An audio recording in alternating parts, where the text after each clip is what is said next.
ಏನು ಕರ್ನಾಟಕ ರಕ್ಷಣಾ ವೇದಿಕೆ ಸನ್ಮಾನ್ಯ ನಮ್ಮ ರಾಜ್ಯಾಧ್ಯಕ್ಷರ ಟಿ ಎನ್ ನಾರಾಯಣಗೌಡ ನೇತೃತ್ವದಲ್ಲಿ ಕರ್ನಾಟಕದ ಉದ್ದಗಲಕ್ಕೂ ಕಳೆದ 28 ವರ್ಷಗಳಿಂದ ಕನ್ನಡ ನಾಡು ನುಡಿ ಜಲ ಭಾಷೆ ಅವಿರತವಾಗಿ ಏನು ಹೋರಾಟಗಳನ್ನ ಮಾಡ್ಕೊಬಂದಿದೆ.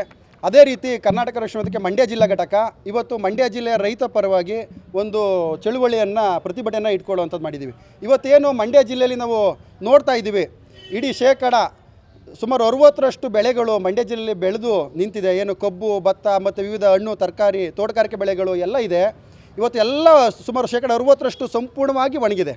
ಏನು ಕಳೆದ ಹಿಂದೆ 75 ಅಡಿ ಇದ್ದಂಥ ಸಂದರ್ಭದಲ್ಲೂ ಬೆಳೆಗಳಿಗೆ ನೀರು ಹರಿಸಿರುವಂಥ ಉದಾಹರಣೆ ಇದೆ. ಈಗ 92 ಅಡಿ KRS ಡ್ಯಾಮಲ್ಲಿ 92 ಅಡಿ ನೀರಿದೆ. ಒಂದು ಕಠಿಣ ಪದ್ಧತಿಯಲ್ಲಿ ಒಂದು 10 ದಿನಗಳ ಕಾಲ 15 ದಿನಗಳ ಕಾಲ ನೀರು ಹರಿಸಿದ್ರೆ ಈಗ ಉಳಿದಂಥ ಬೆಳೆಗಳು ಉಳ್ಕೊಳ್ತವೆ, ರೈತನ ಬದುಕು ಉಳಿತದೆ, ರೈತನ ಜೀವನ ಉಳಿತದೆ. ಈಗ ಮುಂಗಾರು ಮಳೆ ಕೈ ಕೊಟ್ಟು 3-4 ತಿಂಗಳಾಯಿತು, ಆವಾಗಲೂ ಬಿತ್ತನೆ ಕಾರ್ಯ ಆಗಿಲ್ಲ, ಆವಾಗಲೂ ಬೆಳೆ ಸಂಕಷ್ಟದಲ್ಲಿ ರೈತ ಸಿಗಾಕೊಂಡಿದ್ದಾನೆ.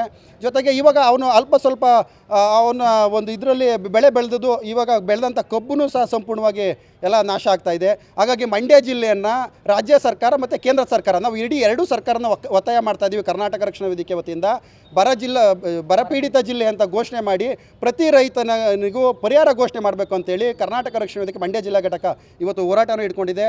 ಕೂಡಲೇ ಏನಾರ ನಾಲೆಗಳಿಗೆ ನೀರನ್ನು ರಾಜ್ಯ ಸರ್ಕಾರ ಇವತ್ತು ಏನು ಸಭೆಗಳನ್ನ ಮಾಡಿ ಬೇಗ ಕೂಡಲೇ ನಾಲೆಗಳಿಗೆ ನೀರು ಹರಿಸ್ತಿಲ್ಲ ಅಂತಂದರೆ ಕರ್ನಾಟಕ ರಕ್ಷಣಾ ವೇದಿಕೆ ಇವತ್ತು ಒಂದು ಸಾಂಕೇತಿಕವಾಗಿ ಮಂಡ್ಯ ಜಿಲ್ಲಾಧಿಕಾರಿ ಕಚೇರಿ ಮುಂದೆ ಪ್ರತಿಭಟನೆ ಮಾಡ್ತಾ ಇದ್ದೀವಿ. ಮುಂದಿನ ದಿನಗಳಲ್ಲಿ ಜನಾಂದೋಲನ ಮಾಡಿಕೊಂಡು ಮಂಡ್ಯ KRS ಮುತ್ಕಿ ಹಾಕುವಂಥ ಕೆಲಸವನ್ನು ಕರ್ನಾಟಕ ರಕ್ಷಣಾ ವೇದಿಕೆ ಮಾಡ್ತದೆ. ಕೂಡಲೇ ರಾಜ್ಯ ಸರ್ಕಾರ ನಾಲೆಗಳಿಗೆ ನೀರು ಹರಿಸುವಂಥದ್ದನ್ನ ಮಾಡಬೇಕು ಅಂತೇಳಿ ನಾನು ಈ ಸಂದರ್ಭದಲ್ಲಿ ಜೊತೆಗೆ ಮಂಡ್ಯ ಜಿಲ್ಲೆ ಇರುವಂಥ ಎಲ್ಲ ಜನಪ್ರತಿನಿಧಿಗಳು ಇದುವರೆಗೆ ಧ್ವನಿ ಎತ್ತಿಲ್ಲ. ಸುಮ್ಮನೆ ಬೂಟಾಟಿಕೆಯ ಒಂದು ಹೇಳಿಕೆಗಳನ್ನ ಕೊಟ್ಕೊಂಡು ಓಡಾಡ್ತಾ ಇದ್ದಾರೆ. ರೈತರ ಪರ ಅವ್ರಿಗೆ ಕಾಳಜಿ ಇಲ್ಲ. ಏನು ಮಾಡಬೇಕು ಇವತ್ತು ಸಭೆಗಳನ್ನ ಮುಖ್ಯಮಂತ್ರಿಗಳನ್ನು ಗಮನ ಸೆಳೆದು ಈ ನಾಲೆಗಳಿಗೆ ನೀರು ಹರಿಸಬೇಕು ಅನ್ನೋದು ಯಾವುದೇ ಜಿಲ್ಲೆಯ ಯಾವುದೇ ಪಕ್ಷದ ಜನಪ್ರತಿನಿಧಿಗಳಿಗಿಲ್ಲ. ಅವರೆಲ್ಲ ಸುಮ್ಮನೆ ಬೂಟಾಟಿಕೆ ಹೇಳಿಕೆ ಕೂಡ ನಿಲ್ಲಿಸಿ ಕೂಡಲೇ ರೈತರ ಸಂಕಷ್ಟಕ್ಕೆ ನಿಲ್ಲಬೇಕು. ಜೊತೆಗೆ ಇವತ್ತೇನು ಬೆಳೆ ನಷ್ಟ ಆಗಿದೆ ಮತ್ತು ಮಂಡ್ಯ ಜಿಲ್ಲೆಯ ಬರಪೀಡಿತ ಜಿಲ್ಲೆ ಅಂತ ಘೋಷಣೆ ಮಾಡಿ ರಾಜ್ಯ ಸರ್ಕಾರದಿಂದ ಎಕರೆಗೆ 50,000 ಘೋಷಣೆ ಮಾಡಬೇಕು ಅಂತೇಳಿ ಈ ಸಂದರ್ಭದಲ್ಲಿ ನಾವು ಕೇಳ್ಕೊತೀವಿ, ಒತ್ತಾಯ ಮಾಡ್ತೀವಿ. ರಾಜ್ಯ ಮತ್ತು ಕೇಂದ್ರ ಸರ್ಕಾರ ಎರಡನ್ನೂ ನಾವು ಕೇಳ್ಕೊತೀವಿ.